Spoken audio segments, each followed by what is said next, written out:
Hi, I'm Sarah Jarrett, and I'm part of this group project. It's from an environmental planning studio that I took in spring of 2021. And I'm just going to run through my portion of the slides here. So we're a group of four. Our project was called Imagine Future for Chigu Salt Pan Wetland, Manage Retreat, and Renaturing. So my partner went through the introduction. So these are her slides, our study area. It's part of Taiwan, coastal Taiwan, at risk of sea level rise and storm surge. And she went through a lot of really good information here about potential impacts on seawalls, coastal erosion, habitat, and we're looking at manage retreat for some of these villages as they move away and move to safety. Okay, and these were some initial plans that she drew. Our framework. Okay, so this is my part, and I just wanted to make a recording of it. So here we go. Let's take a look at the current site conditions. The West Coast Expressway, Highway 61, is the north-south route closest to the coast, with Provincial Highway 17 just inland. The Jiali district is the primary urban hub in our study area, and Jingunsan and Longshan are two villages that we are going to focus on. There's several other villages in this area, including Dingshan. Jingunshan is surrounded by historic salt pans. So before we get to phase one, which is going to be 2050, we're taking a stop off at 2030 to feed the barrier island. We're suggesting building a sand engine, be modeled on the Dutch sand motor. It's a hook-shaped peninsula of sand, and it would require greater than 1 million cubic meters of sand. Longshore drift would feed the sand to the barrier island incrementally for approximately 20 years. It's really a short-term solution, just to allow these coastal communities to gracefully retreat from sea level rise and storm surge hazards. Long-term protection of this barrier island is unlikely, given all the factors sort of going against it. The sand engine would supply only a fraction of the sediment that was historically transported downstream from the Sangwon River before dam construction. So I've highlighted 3 large reservoirs in this watershed, and based on the sediment loads building up behind those dams, we're estimating that scientists are estimating that 138 million cubic meters of sediment came down this river over the course of about 20 years and was distributed north and south with littoral or longshore drift. So this is really a penny in the bucket, and it's a short-term band-aid to allow people to move away from the coast. Potential sources of sand include using trailing suction hopper dredges to pick up sand from the shallow shelves offshore, or mechanical removal and transport of sand from the Sangwon Reservoir and Sabo dams.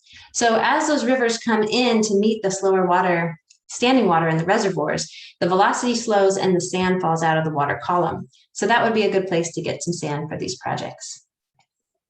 All right, so that's our quick stop off in 2030 to feed the barrier island. We're now going to 2050, which is our official phase one.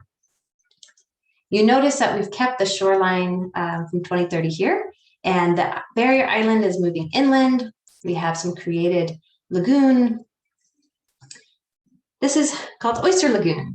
We have a seawall breach on the south end, and this historic salt pan now provides blackface wimble habitat and sheltered oyster farming opportunities. This historic salt pan becomes a managed wetland research site where mechanized gates control water levels, and there's a potential for a migratory waterfowl habitat study here focused on benthic organisms or some other important aspect of migratory waterfowl habitat. We're also suggesting that Highway 61 become a dune causeway, and part of this would be mangrove planting on the east side of the highway.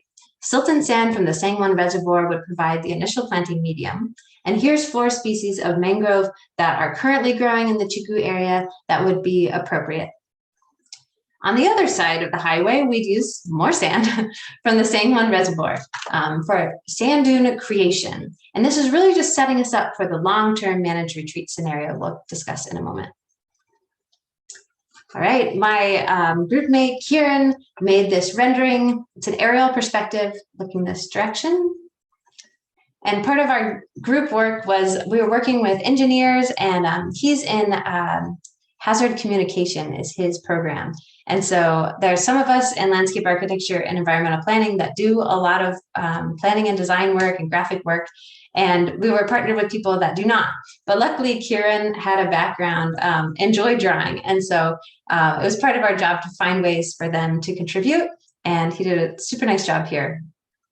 It also just livens up the story a bit when you've seen too many Google Earth manipulated images. Okay. All right. And so now we're moving on from 2050, which was called Oysters, Dunes, and Mangroves. And we're going to go to our final managed retreat, phase 2. So take a look at Jiali district, excuse me, and then also keep your eye on the aquaculture because we're suggesting that those are going to move east and the town will grow. Okay, here we are in 2100 managed retreat. Notice the coastline from 2030 is still apparent. So we have some breached seawalls now. This area of the lagoon has less wave protection and the dune causeway really becomes the new barrier. This whole area would be restored and created lagoon. The area at risk of sea level rise, storm surge, and a rising water table would become lagoon habitat. Water depth is designed for blackface spoonbill foraging and sustainable oyster farming. And according to historic maps, a large portion of this area was a lagoon in the mid-18th century. Okay, so here are some historic maps. Drawing your attention to the one on the left, you see the current coastline there in red, and then in black, you see about 300 years ago where the coast was. So I took this image and drew it over the top of our plan. The land mass is showed in orange. And what you can see is that part of the area that we're suggesting become lagoon in phase 2 was lagoon 300 years ago, if they properly georectified. But more importantly, there's this pattern of barrier islands with protected lagoon waters on the west side of Tainan County and Taiwan, which the blackface spoonbill and their ancestors before them can tell you by their migratory patterns. So we want to keep that going.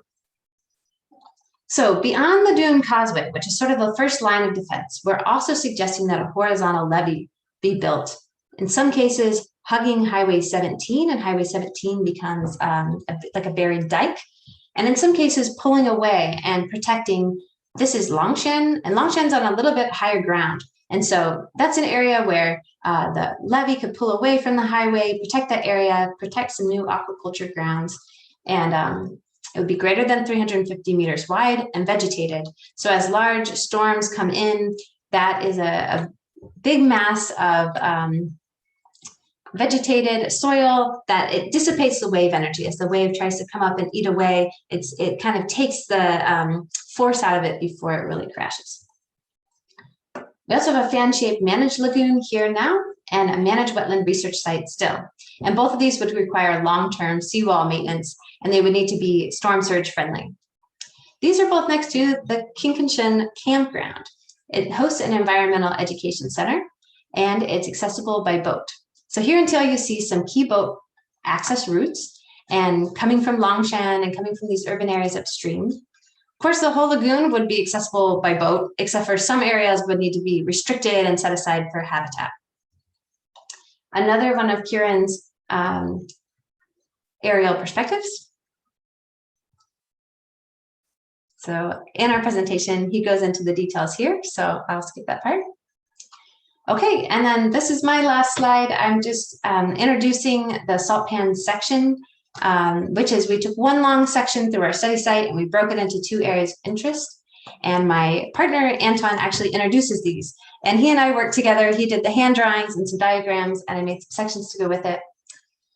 So this is a as-is 2021 site conditions at the salt pan, barrier island, seawall, salt pans, and then the raised highway. Okay, and then he walks through how those different water depths are good for different types of waterfowl. Okay, and then we're looking at 2050. So phase 1, the barrier island has moved in. Seawall in this direction is still intact, and it's breached in this direction, allowing the lagoon habitat. Dune creation and mangrove planting has happened, so the dune causeway is underway. And this was his original drawing that we worked together on. Okay, and his diagram about migratory waterfowl habitat in that phase. Okay, and then 2100, manage retreat, our final phase, where we breach these seawalls and allow some of that wave pressure to now come into a less protected lagoon. Dune creation and mangroves again. His original drawings and his diagram looking at water depths and habitat.